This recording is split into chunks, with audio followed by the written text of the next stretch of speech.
Hello friends, welcome to AH times. Friends, మన యొక్క AP రాష్ట్ర వ్యాప్తంగా పెన్షన్దారులు అనగా ఎన్టీఆర్ భరోసా పెన్షన్కి సంబంధించి ఏపీ ప్రభుత్వం జూలై నెలలో ఇవ్వబోయే పెన్షన్లకు సంబంధించి మనకు కొత్త ఆప్షన్లు అయితే విడుదల చేశారండి. అయితే ఈ ఆప్షన్ల ద్వారా మీరు ఎలా చేసుకోవాలి, ఎక్కడికి వెళ్ళి చేసుకోవాలి, ఇది ఎవరికి ఉపయోగపడుతుంది, పూర్తి వివరాలు మీకు ఎక్స్ప్లెయిన్ అయితే చేస్తాను. అలాగే మనకు ఈ పెన్షన్లకు సంబంధించినటువంటి అప్లికేషన్ కూడా మీకు చూపిస్తాను. అయితే మీరు కొత్త పెన్షన్లకు సంబంధించి అప్లై చేసుకోవాలంటే ఎప్పటి వరకు గడువు అయితే ఇచ్చారో కూడా మీకు ప్రభుత్వం విడుదల చేసినటువంటి ఒక స్క్రీన్ షాట్ కూడా మీకు చూపిస్తాను. ఈ వీడియో మీకు నచ్చినట్లయితే లైక్ చేసుకుని ఛానల్ను ఫాలో అవుతానండి. ప్రతి చిన్న ఇన్ఫర్మేషన్ వచ్చిన వెంటనే తెలియజేస్తూ ఉంటాను. ఇక మన యొక్క ఏపీ రాష్ట్ర వ్యాప్తంగా పెన్షన్దారులకు సంబంధించి ముఖ్యంగా ఎన్టీఆర్ భరోసా పెన్షన్దారులు ఎవరైతే ఉన్నారో పెన్షన్లు తీసుకుంటూ, సో వీరికి సంబంధించి ఏపీ ప్రభుత్వం మనకు కొన్ని కొత్త ఆప్షన్ అనేది విడుదల చేశారండి.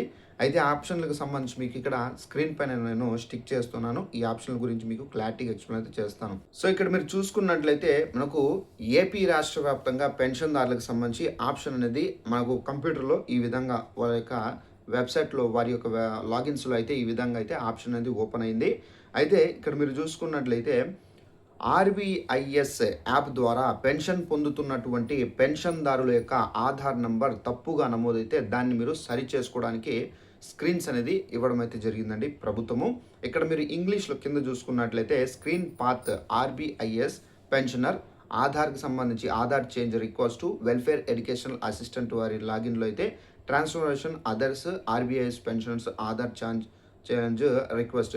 సో ఫ్రెండ్స్, చూసారు కదా మన యొక్క ఏపీ రాష్ట్ర వ్యాప్తంగా పెన్షన్దారులు ఎవరైతే ఉన్నారో, సో ఇక్కడ ఆర్బీఐఎస్ యాప్ ద్వారా పెన్షన్లు పొందుతున్నటువంటి పెన్షన్దారులు ఎవరైతే ఉన్నారో వీరు ఆధార్ నంబర్లు అనేది తప్పుగా నమోదైతే, అంటే ఒకవేళ మీ యొక్క ఆధార్ నంబర్ అనేది తప్పుగా ఎంటర్ అయి ఉన్నా కానీ నమోదై ఉన్నా కానీ అలాంటి వారికి సంబంధించినటువంటి ఆప్షన్ అండి ఇది. సో ఇలా ఎవరైనా తప్పుగా నమోదు చేసుకొని ఉంటే కనుక అలాంటి వాళ్ళు తప్పనిసరిగా మీరు వెల్ఫేర్ ఎడ్యుకేషనల్ అసిస్టెంట్ దగ్గరికి వెళ్ళి సచివాలయంలో ఇక్కడ స్క్రీన్స్ అనేది ఇవ్వడం అయితే జరిగింది. సో ఆ స్క్రీన్స్ ద్వారా మీరు ఏంటంటే ఈ ఆప్షన్ని యూస్ చేసుకొని మీరు సెర్చ్ చేసుకోవచ్చండి. ఇది మనకు ప్రభుత్వం నుండి విడుదలైనటువంటి ఇది ఆప్షను.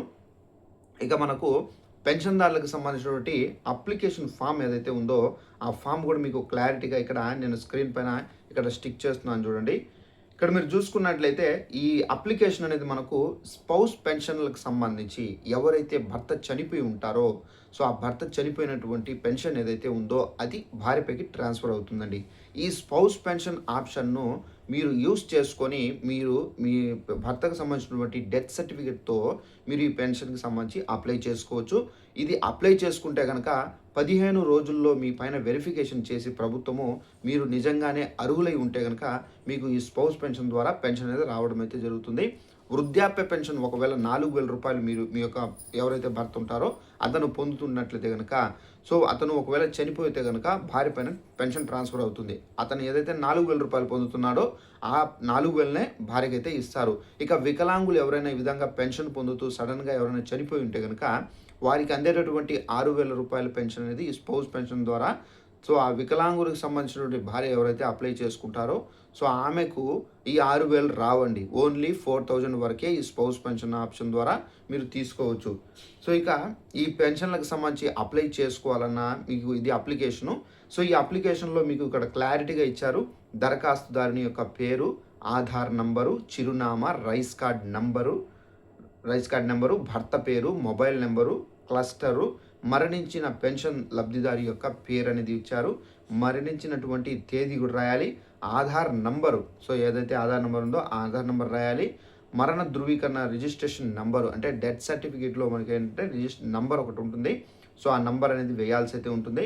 ఇక నెక్స్ట్ వచ్చేసి కింద లాస్ట్ వన్ వచ్చేసి దరఖాస్తు దాని సంతకము వెల్ఫేర్ ఎడ్యుకేషనల్ గారు సో సంతకం పెట్టి వెరిఫై చేసి ఓకే చేసిన తర్వాత మున్సిపల్ కమిషనర్కి అయితే ఇది సబ్మిట్ చేస్తారు. సబ్మిట్ చేసిన తర్వాత మున్సిపల్ కమిషనర్ కూడా అక్కడ యాక్సెప్ట్ చేస్తే కనుక మీకు పెన్షన్ అనేది వచ్చేస్తుందండి. అయితే ఈ స్పౌస్ పెన్షన్ ఆప్షన్కి సంబంధించి ముఖ్యంగా మనకేంటంటే అప్లై చేసుకోవాలంటే ప్రభుత్వం ఒక డేట్ అనేది విడుదల చేశారు. ఇక్కడ మీకు దానికి సంబంధించినటువంటి స్క్రీన్ షాట్ కూడా మీకు ఇక్కడ పిన్ చేస్తున్నాను చూడండి. ఇక్కడ చూసుకున్నట్లయితే dear all, please complete spouse applications entry and approval before 12:05 PM. So ఇక్కడ మీకు గమనించినట్లయితే ఎవరైతే స్పౌస్ పెన్షన్‌కి సంబంధించి అప్లై చేసుకోవాలని చెప్పేసి ఉన్నారో అలాంటి వారందరూ 12వ తేదీ అనగా మనకు ఈరోజు 5 గంటలకు అంటే సాయంత్రం 5 గంటల వరకు మీరు అప్లై చేసుకోవచ్చు. 5 గంటలు కంప్లీట్ అయితే గనక సో ఆప్షన్స్ అనేది క్లోజ్ అవుతాయి. సో మీరు ఈ రోజుట్లోగా అప్లై చేసుకుంటే గనక మీకు పెన్షన్ అనేది 15 రోజుల వరకు వెరిఫై చేస్తారు. అంటే మీరు నిజంగానే అర్హులా లేదా అనర్హులా అని చెప్పేసి గుర్తిస్తారు. సో ఈ గుర్తించే ప్రక్రియలో ఒకవేళ మీరు అర్హులు అని చెప్పి గుర్తిస్తే గనక మీ యొక్క పెన్షన్ ఏదైతే ఉందో సో ఆ పెన్షన్ అనేది జూలై నెలలో ఇవ్వడం అయితే జరుగుతుందండి. అలాగే మనకు పెన్షన్‌దారులకు సంబంధించి ముఖ్యంగా ఒక ప్రదేశంలో ఉండి వేరొక ప్రదేశానికి వెళ్ళి ఫ్యామిలీ స్థిరపడి ఉంటే గనక సో వాళ్ళు పెన్షన్ తీసుకోవాలంటే ముందు ఎక్కడైతే ఉన్నారో అక్కడికి వచ్చి 1వ తేదీ, 2వ తేదీ పెన్షన్ అనేది వెయిట్ చేసి తీసుకునే పరిస్థితి అయితే ఉంది. సో ఇది గుర్తించినటువంటి ప్రభుత్వం పెన్షన్‌దారులకు సంబంధించి పెన్షన్ ట్రాన్స్‌ఫరబుల్ ఆప్షన్ కూడా తీసుకొచ్చారు. ఈ పెన్షన్ ట్రాన్స్‌ఫరబుల్ ఆప్షన్ ద్వారా మీరు ఇప్పుడు ఎక్కడైతే ఉన్నారో అక్కడికే పెన్షన్ అనేది పొందవచ్చు. సో ఎలా పొందాలంటే పెన్షన్ ట్రాన్స్‌ఫర్ ఆప్షన్‌ను యూజ్ చేసుకొని పొందవచ్చు. అయితే ఈ ఆప్షన్ మీరు ఎలా యూజ్ చేసుకోవాలంటే ఇప్పుడు మీరు ఎక్కడైతే ఉన్నారో అనగా మీరు ఇప్పుడు ప్రెజెంట్ ఎక్కడైతే స్థిరపడి ఉన్నారో అక్కడ ఆ ఏరియాకి సంబంధించినటువంటి సచివాలయానికి వెళ్ళండి. వెళ్ళేటప్పుడు తప్పనిసరిగా మీ యొక్క పెన్షన్ ఐడీ కార్డ్ అనేది కూడా తీసుకొని వెళ్ళాలి. సో ఆ పెన్షన్ ఐడీ కార్డ్‌లో పెన్షన్ ఐడీ నంబర్ ఉంటుంది. ఆ ఐడీ నంబర్ జస్ట్ మీ యొక్క సచివాలయంలో వెల్ఫేర్ ఎడ్యుకేషనల్ అసిస్టెంట్ అని చెప్పేసి ఒక ఆఫీసర్ ఉంటారు. సో అతనికి గనక ఈ నంబర్ చెప్తే గనక సో ఆ ట్రాన్స్ఫర్ ఆప్షన్‌ను ఓపెన్ చేసి మీ యొక్క పెన్షన్ ఐడీ నంబర్ అనేది ఎంటర్ చేస్తారు. ఎంటర్ చేసిన తర్వాత అప్డేట్ చేస్తారు.